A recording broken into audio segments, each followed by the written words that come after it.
Welcome.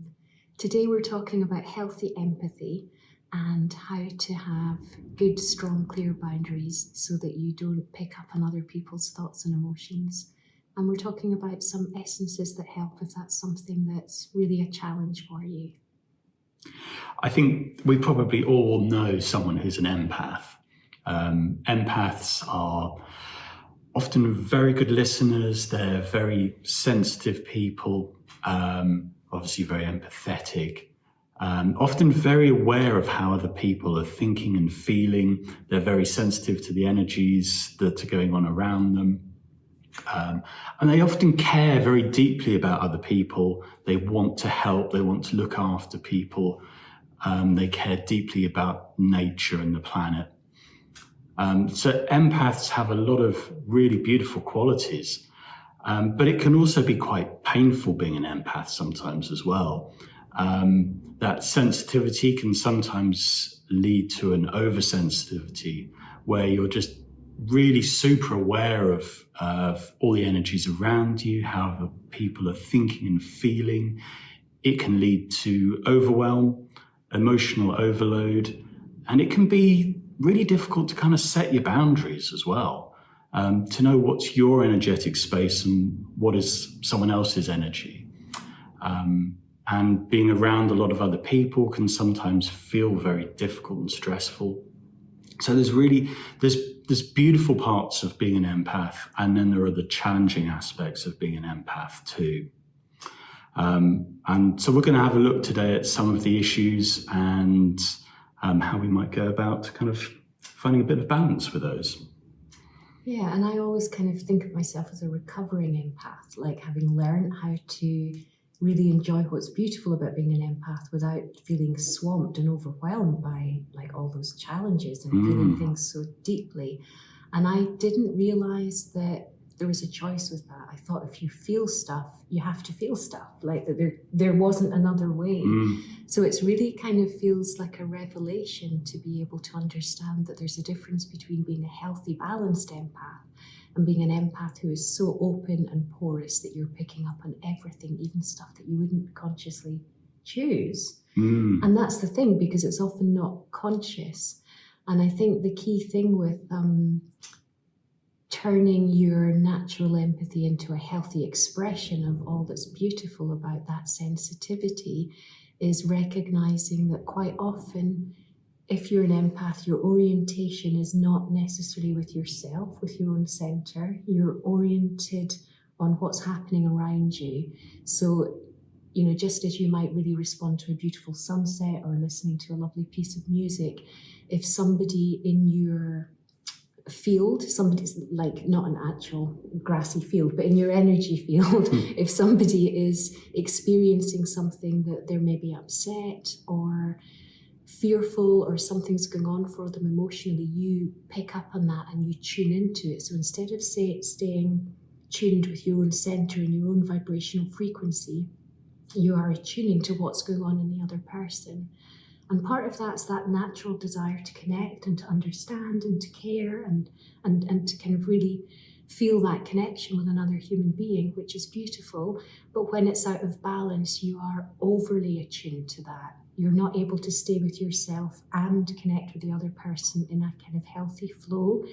Your focus is out, pulling all of their energy into you as if you have to kind of feel it in yourself. And that's where it starts to get uncomfortable. And I think learning that you can connect and you can empathize and you can be in relationship with people without pulling all their emotional content into you to feel it as though it's your own, because that's the bit that's really tricky, and that's the bit that we're not meant to do. We're meant to relate to other people, we're meant to care, but we don't have to emotionally digest everybody else's emotional stuff. And I think something that a lot of people who are empaths often struggle with is saying that they can't be around people or they can't be around strong emotion because they feel the pain of the world. But I think there's a really interesting distinction in that, because we feel like we're feeling the pain of the world, but we can only feel pain that chimes something in us.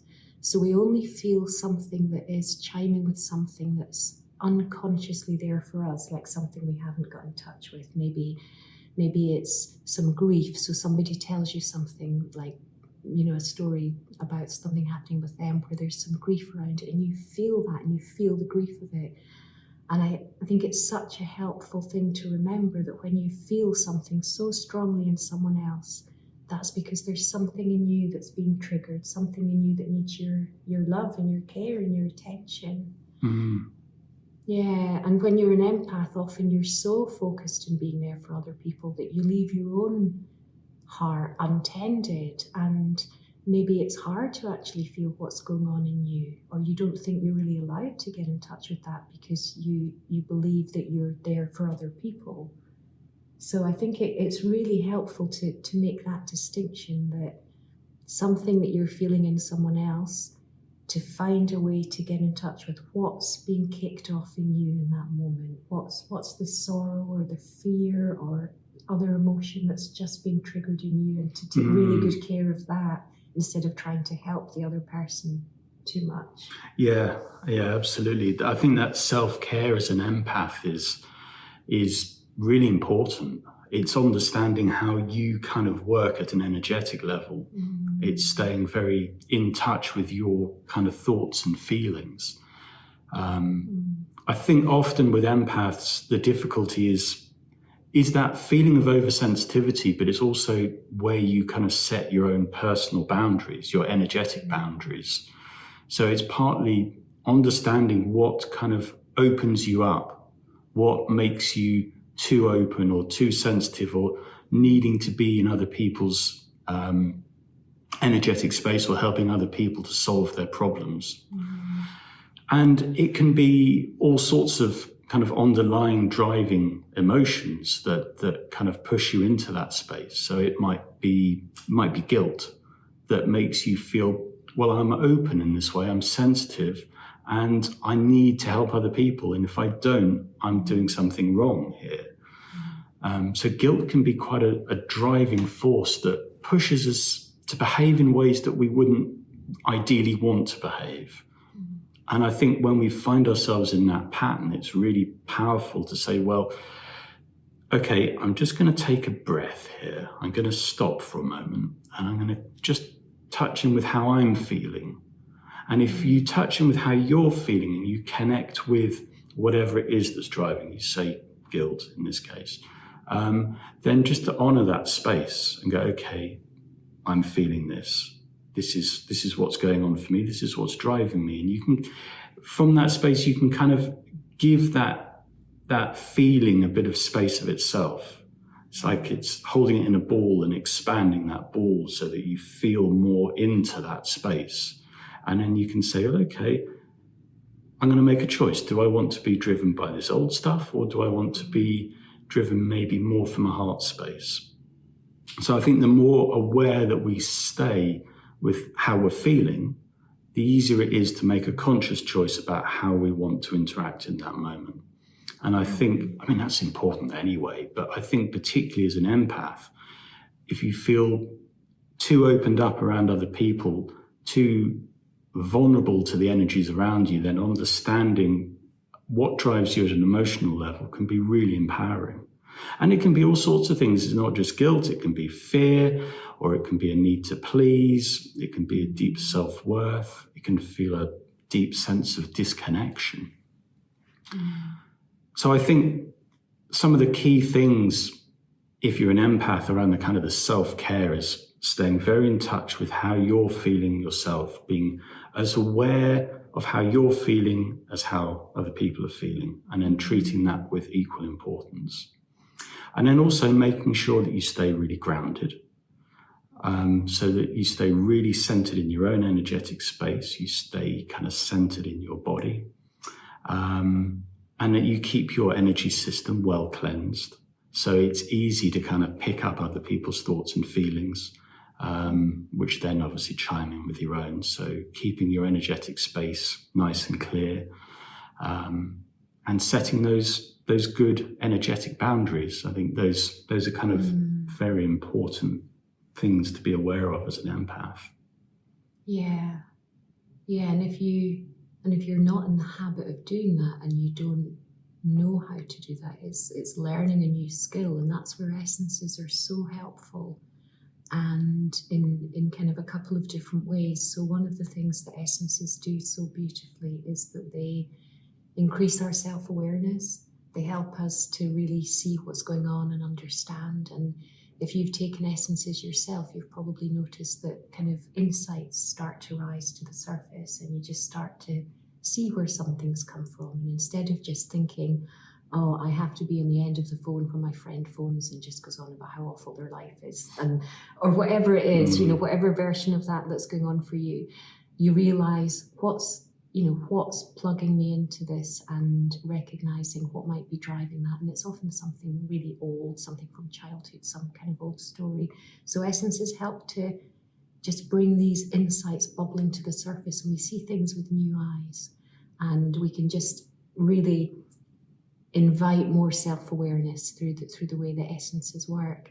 And the other thing that I think is so beautiful about them is that because essences are made from flowers and gems and crystals, they are natural substances. They're nature in all its beauty and wholeness, as we are. But the difference is that we forget that, and nature never forgets that. So when you take an essence, it carries that transmission of that energy, of its wholeness, the space that it holds. So whichever essence you're taking that will help support you to develop the boundaries and tune into what's going on for you as an empath. Each essence has its own frequency that will hold that space for you. It's holding that blueprint of a healthy energetic space, a really sovereign space centered in your own energy, because nature does that naturally, and it reminds you how to do that. And I think a lot of our human lives are so disconnected from the rest of nature that we forget what it is to flow and to know our own beingness and to stay in our own space. So essences will hold that space until that becomes so fully awakened in you that you don't need the essence anymore. You've awakened that blueprint has become active, and it's no longer then difficult to do it, because it just is second nature. You're like, oh yeah, I know how it feels to be inside my own energy bubble, to feel really separate in my space, yet still able to connect, but from within my bubble, my separate bubble, and connecting with other people in their bubble, connected with their center and their light. And then it's beautiful, and relational dynamics change, and they're not based on need or duty or anything that's, maybe not as clear as it could be. They're just based on this really heartfelt connection, and it is just so beautiful the way essences help us to awaken more of that capacity relationally. Yeah, absolutely. And I think that sense of connection, that wholeness that we see out in Mother Earth, is kind of a reminder also that we are naturally ourselves very whole if we can just step back into that balance. So as an empath, often the auric field can be quite an important thing to focus on, because the auric field is like an energetic egg shape around us, and it's our kind of natural boundaries, it's our natural filters. So the auric field is really important to help us to stay and hold our own energetic space. But the auric field can be kind of damaged, it can be broken or weakened. Things like shock, trauma, abuse, alcohol, drugs can all kind of weaken the auric field. And if the auric field weakens, then it kind of allows that energy from outside of us to come in an unfiltered way. And I think part of what nature does so beautifully is reminds us of our wholeness. And when we're in that wholeness and we're in our strong energetic fields, then we're in balance, and we can interact with each other as nature interacts with each other in that very balanced, still and calm way. So the auric field is definitely one to have a look at, and so is the solar plexus. The solar plexus is our lower psychic center, And often for empaths, it can be too open, or we can feel very vulnerable around our solar plexus. Emotions that get stuck in the solar plexus are often self-worth or guilt or strong emotions one way or the other. So to be kind of very focused around your auric field and your solar plexus can really help you to kind of stand more in your own energetic space and have that kind of greater connection to other people, much as nature does, but without feeling oversensitive or overloaded or overwhelmed by other people's energies.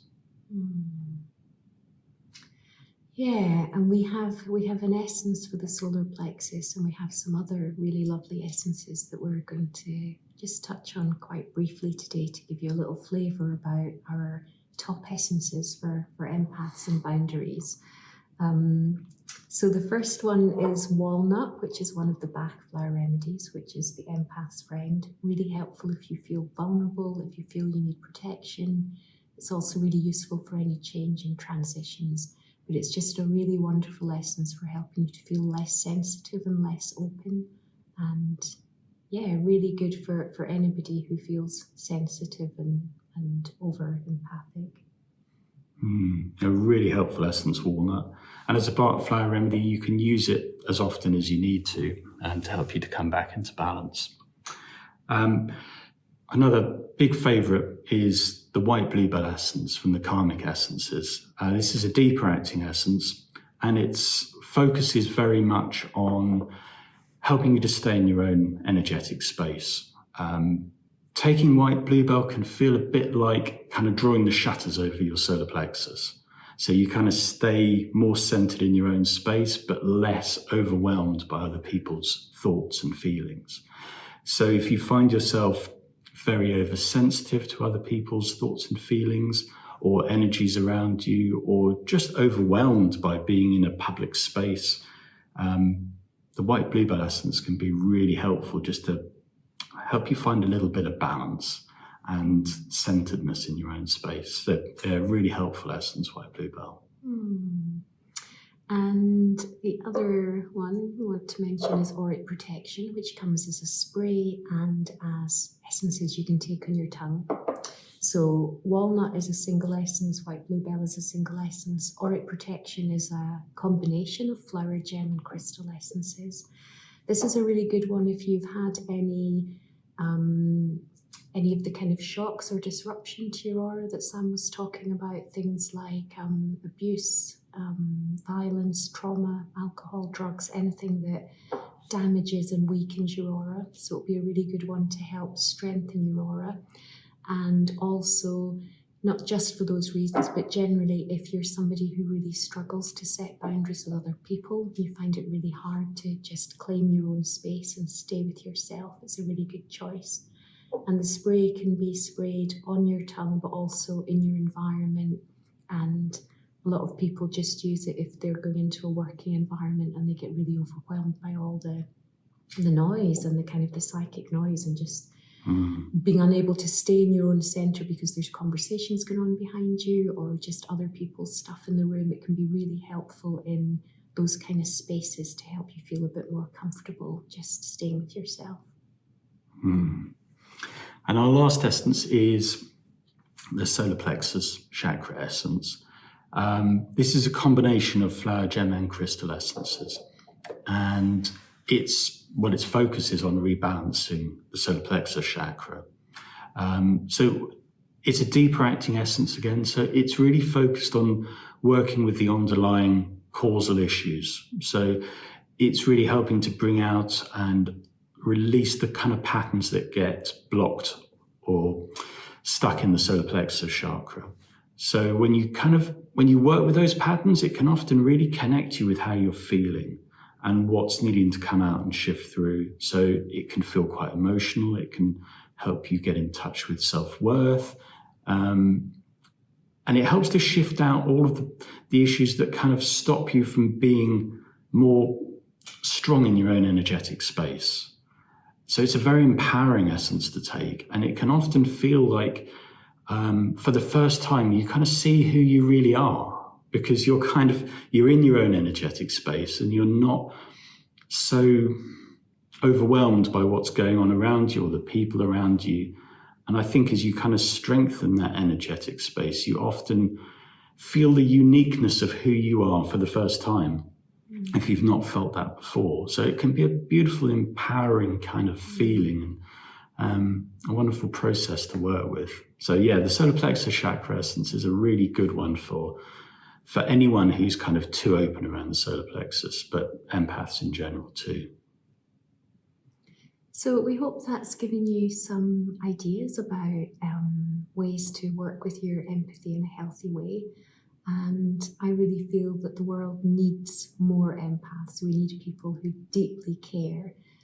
But it's also really important that the deep carers don't feel so overwhelmed that they are unable to show up in their light and their power and their beauty, because yeah, like flowers, we just want everybody to kind of claim their space and grow and shine and be their true selves. So, yeah.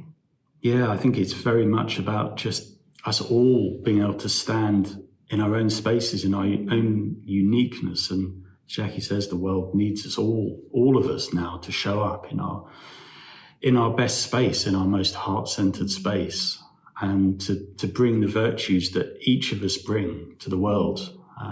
It's an important time now, I think, for us all to really be here and to step into our power and to share our uniqueness.